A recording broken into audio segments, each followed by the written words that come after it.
Hey, welcome back everyone. As promised, this is the post Fastpass Plus booking video. So this week we passed over the 60-day mark, so 60 days to go to our Walt Disney World holiday, which meant that we could finally go ahead and book our Fastpass Pluses, which is great. So I went round to my parents' house and we went ahead and booked all of our Fastpass Pluses for our entire trips. Even though it was 60 days out from the first day that we were going to go to Disney World, we could actually go ahead and book our whole Fastpass Pluses for the entire trip from that day. I was actually a little stressed about booking Fastpass Pluses just because our vacation is at the end of August. So it means that everybody who's gone to or is going to Disney World within August had some chance of booking Fastpass Pluses on the first set of days where we would be there. So I didn't really know whether we were going to get the Fastpass Pluses that we wanted and whether we were going to get them at the time that we wanted and how difficult that would be for us to manage everything. So we'll go ahead and have a look really quickly at my Disney experience because it looks a little bit different now. Can you guys see that? Yeah, cool. So on my Disney experience, you can see, for instance, my Monday the 22nd of August. Previously, it just showed that my buffet character lunch, and I'd added in wishes as well because we might go and see wishes that day. But now all my Fastpass Pluses are booked in there too. You can actually go ahead and edit them. Even though I've booked them, we can go ahead and edit them so that we can change them to different times or different days if we want to go. And we did have a camera malfunction. Oh well, not too bad. We're gonna carry on. It's a little bit of a different time of day. Actually, it's a little bit of a different day to when I finished shooting this previously, but we're all gonna pretend that it's just all seamless and rolling into one. What a great idea. So, as I was saying, you can book 3 Fastpass Pluses per day, but they all must be within the same park. So you can't mix it up and put one Fastpass in Epcot and one Fastpass Plus in Magic Kingdom. It doesn't work like that. They all got to be in the same park. Now, when we booked ours, we were using the website, the My Disney Experience website. But if you do want to book your Fastpass Pluses on your phone, you can also do that on an Android phone or an iOS phone. But like I said, we were using the website because I was booking them with my brother at the same time, and it was much easier to see them on a computer screen. We also wanted to have a look at the Fastpass Pluses against some other pieces of information that we collected to make sure we put the Fast Pluses in the right days. So I've done my Disney dining experiences, my ADRs, my advanced dining reservations. I did those a long time before we booked our Fastpass Pluses. So I put them all into a calendar because calendars look really nice on mobile. That's why I chose a calendar over a spreadsheet. But I put all my dining reservations into the calendar and sort of portioned out time where it was best for us to book Fastpass Pluses. And given that we had the dining reservations booked already, we knew what parks we were going to be in which days. So we didn't have to make those decisions. I also had a list of all the Fastpass Pluses that we wanted to do. Now, I got this list by searching through the internet. There's a few websites that have a list of all the Fastpass Pluses or all the experience that have Fastpass Pluses in Walt Disney World. You can look through the Walt Disney World, you can look through the Walt Disney World website to find them as well. It's just a little bit more tedious. So just go onto a website like touringplans.com. I think they have pretty good lists of what experiences have Fastpass Pluses.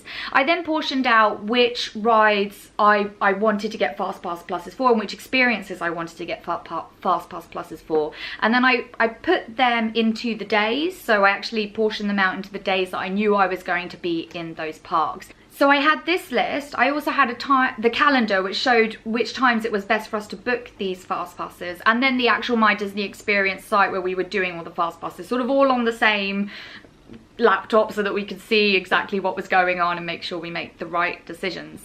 So booking the actual Fastpass Pluses on My Disney Experience was actually really, really clean and a really nice experience, my Disney experience. Yeah, it was a really, really nice experience. So if you go into My Disney Experience, the website or the app, more than 60 days before you are before you're traveling to Walt Disney World, you'll actually see a little lock on the My Fastpass Pluses selections. Because it's more than 60 days out, you're not able to book them yet. As soon as you're within 60 days, that little lock will disappear and or it'll become a little unlock, and then you can actually click on that button and go into the Fastpass Plus section of the website.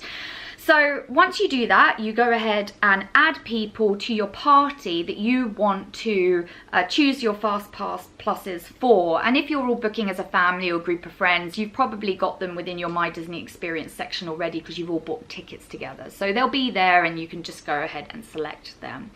Once you select your party, you then get to see a calendar. Now you choose days on the calendar and then you get a selection of the 4 parks, and you have to pick the park that you want to select your Fastpass pluses for that day. Once you select the park, you will see a list of all of the rides that you can select for Fastpass pluses.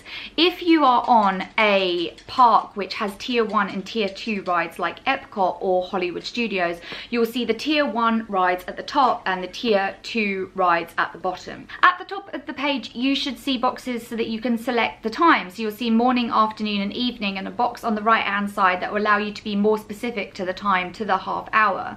So you could select one of those, and then for every single Fastpass Plus experience that you see in that list for that particular park, it will show you the times that it has available, which is nearest to that time that you selected.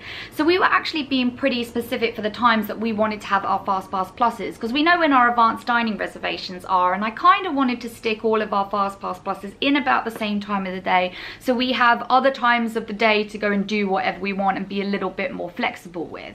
So I was selecting times from the time selection box, and then seeing the rides that we wanted, and then finding the times that were closest to that time. You might find that sometimes rides that are very, very popular will only have times available which are way off. So maybe if you're looking for a ride at 2:30, something popular like, I don't know, Peter Pan might not have availability till 3:30 or 4, whilst other things you should be able to get nearest to the time.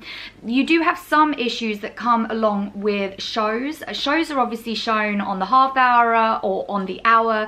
So sometimes you'll see that if you want to see a show around about 4:30, you might need to wait till 5 to go and enter that show or get that, or for that fast pass to kick in. So yeah, like I was saying, we were being very specific with our times because we knew when our ADRs were, and actually we were really quite lucky. We managed to get majority of the rides around about the time that we want. There was only a few that were a little bit out, like a Frozen was a little bit difficult to get, but that's kind of expected given how popular we imagined that, well, that it is going to be, given that we couldn't find them quite so easily. We were going to spend 5 days in the Magic Kingdom, 3 in Epcot, 3 in Hollywood Studios and 2 in Animal Kingdom. But we actually changed our plans as we were doing the Fastpass Plus selections, and mostly it is because of Frozen. So I realised that Frozen being a brand new ride, and on opening day it had queues of like over 300 minutes, that it was very, very unlikely that we're going to be able to get on Frozen unless we have Fastpass Pluses for it. So actually I bumped one of our Magic Kingdom days to being an Epcot day, and we are doing Frozen every single day that we go to Epcot. Now Frozen is a tier 1 ride, so that means that we are only doing Frozen as tier 1 rides when we go to Epcot. So the other tier 1 rides such as Soarin' and Test Track, we're going to have to try and either queue for or get an extra Fastpass Plus when we've used our others. I think what I might try and do for those rides is actually get to Epcot really, really early in the morning as soon as it opens, and go straight onto those rides then when they will have the shortest queues in the day, and that'll be an easier way to get around it. So I'm happy that we're spending an extra day in Epcot as well, because I like a lot of rides in Epcot, but there are 2 of my favourite rides there. The Finding Nemo ride is a good one. It's not, in my opinion, it's not quite as good as the one that's in Disneyland in California, because they have the Submarine Nemo ride, which is the one that goes into the lagoon. If anybody went to Disneyland a long time ago, it was they had a lagoon submarine ride and used to go into the submarine, and in the lagoon you saw mermaids and things. That's now a Finding Nemo ride, and it really is one of the best rides I've ever been on. The Finding Nemo ride at Epcot is a dark ride. It's really pretty and cute, and I love it, so I'm happy to go on that again. That's going to be good fun. And I also really like the Figment ride. Figment. I really like the Figment ride too. I love Purple Dragons, so Spyro, Figment, other Purple Dragon names are escaping me, but you know, so that's another special one for me too. So I'm happy that we're going to Epcot for a few more times. It'll be really, really good fun. So when you've made your choice on the ride and the time that you want to choose for your Fastpass Plus or your Fastpass Plus experience, you click on the time and then you go to a confirmation page. Once you've confirmed your Fastpass Pluses, you then got, well, your Fastpass Plus choice, you've then got another choice. You can continue to make Fastpass Pluses selections for that day, or you can move on to another day, or you can exit out of the whole Fastpass Plus system. Obviously, if you select to continue making Fastpass Pluses for that day, you'll go straight back into the same park and see the list of available rides for that park, because obviously you can only do 3 Fastpass Pluses per day and they all must be in the same park. So we did this for every single Fastpass Plus for 14 days that we're going to be in the park, and yeah, it did take a little bit of time. So if you are gonna do your Fastpass Plus booking, do set aside an hour or so for it. It does take a little bit of time, but you know what, it was actually a really nice experience. The website is very well designed. The flow of it is simple, it makes sense, it's easy to read, it's easy to understand how it works, and even though it was very long, it was a lot of fun. I've actually found with a lot of things with this Walt Disney World holiday is that even though we don't go until late August of this year, I'm actually getting really quite excited doing all of this stuff before going. There's the planning of or choosing your magic band, choosing your Fastpass Pluses, doing your advanced dining reservations, daily checking that the advanced dining reservations are still the advanced dining reservations that you want. I mean, it doesn't feel like this is just a holiday that's starting on August 21st. It feels like a holiday that's begun a long time ago.